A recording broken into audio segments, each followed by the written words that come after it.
Turn over a new leaf to supersize and grow your business. Let's talk about my 5 favorite ways to turn over a new leaf as you grow and build your business. I love throw pillows, right? They look one way on one side and another way on another side. So you can actually change up the way your room looks at the flip of a cushion. Actually, there's leaves on both sides of these is why I picked this. Plus, it's comfortable to lean back on. I have my Follow Your Dreams pillow I always lean back on when I am working and doing my videos, but it's fun to have other cushions and mix it up sometimes. So, obviously, I like leaf patterns. I got leaves on my chair. I got leaves hanging above my head.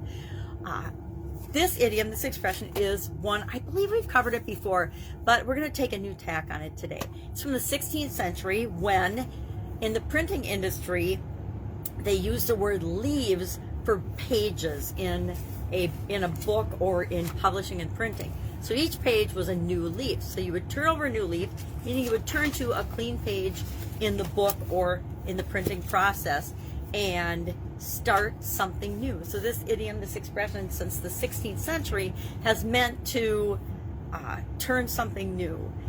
It's used to signify a major change in behavior. So think of New Year's resolutions. All of a sudden your friends are behaving in totally different ways than they did a week ago. Or think of the COVID stuff, all the COVID pandemic things and how that's impacted all of us and forced us to behave in new ways. Now some of those ways are arguably ways we should have been behaving all the time. I think of all the times in my corporate career and in my businesses when I went to work sick as a dog and I should have just stayed home in bed. Well, that's one of the things I think that we've changed. If we're feeling sick, we don't go to work anymore and, spread those germs and spread those colds. So I think that overall, over the long term, that type of thing will have a positive effect on our businesses and our life and our world. So not all change is bad. Not all major behavioral change. I always say let's go for the good behavioral change and replace the bad behaviors with the bad habits so that we have a better chance of creating what it is that we want. So what are my 5 favorite ways to turn over a new leaf, just to make a major change in behavior, to start something new? Excuse me. I got my cozy blankets. It's super cold here in Wisconsin right now, so I'm just like hunkering in.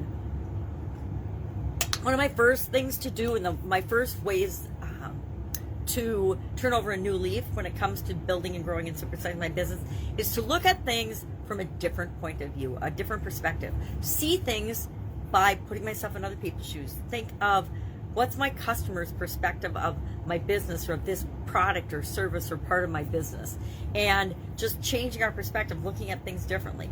One thing I used to like to do when I went into a new job or a new business in corporate America was most people would just look at the processes and they'd go from the beginning of the process to the end.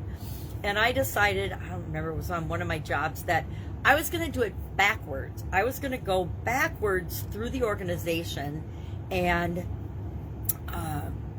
I actually pretended I was a finished product. I picked a random finished product, one of the many products that we would be manufacturing. I was in manufacturing when I would do this. And I would pick a product, an end product, and I would pretend that I was that product, and I would go backwards through the process of how that product came into being. I like to go backwards because we often think of our processes going forward, but we forget to look backwards, and sometimes backwards shows us the holes or the things that we missed or the improvements that we never even thought of that are easy to make by changing our perspective.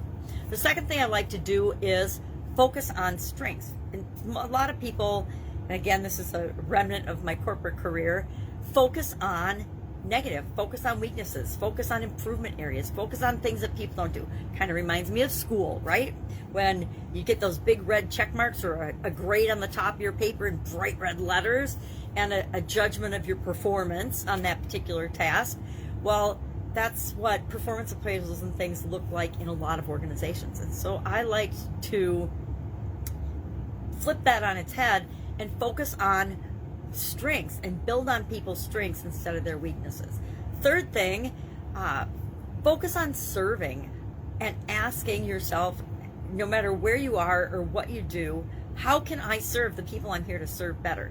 If you're a CEO of the company, which many of you are, or the owner of your own business, your job isn't just to serve your end customers. It's to serve all the people that help you to create the products and services that you provide to your end customers. So if you're the CEO, who do you serve? What is your role in helping other people to do their job better? So focus on serving, focus on strengths, look at things from a different perspective. Another thing I like to do is switch up, cross-train, and have people do different roles because it helps them with the perspective thing and focuses on their strengths and applying their strengths to different areas by cross-training in different functions and different areas of responsibility. So I like to, swap departments and swap department heads sometimes, or functional departments, just to let people understand, especially direct suppliers and customers within the organization, because then you understand the other person's position and it helps you to serve them better. And finally, fifth, I like to do audits of processes, audits of the entire business, audits of competitors. Audits are just an analysis and a review of how things are on any given date. And so doing SWOT analysis, to do those on a routine basis, SWOT, strengths, weaknesses, opportunities, and threats, is a form of an audit. Or actual audits, safety audits, quality audits, process audits, all different types of audits, marketing audits. I like to do audits in every area and every function of my businesses to make sure I know and understand what's actually going on at any given time. So those are my 5 top ways to turn over a new leaf, to re-energize, supercharge, supersize my business in a lot of different easy ways, right? These things don't have to be expensive or complicated, but they do take time and energy to use in our businesses. So curious, how do you turn over a new leaf? What do you do in your business to turn over a new leaf, to do something different, to look at things differently, or to just improve your business as you grow and supersize? Share in the comments below, and I will be with you tomorrow with another. We're working on new and different and change idioms at the beginning of the new year. If you've got one you'd like to have us look into, hit me up. Otherwise, I'll be with you tomorrow. Bye. Have a great day.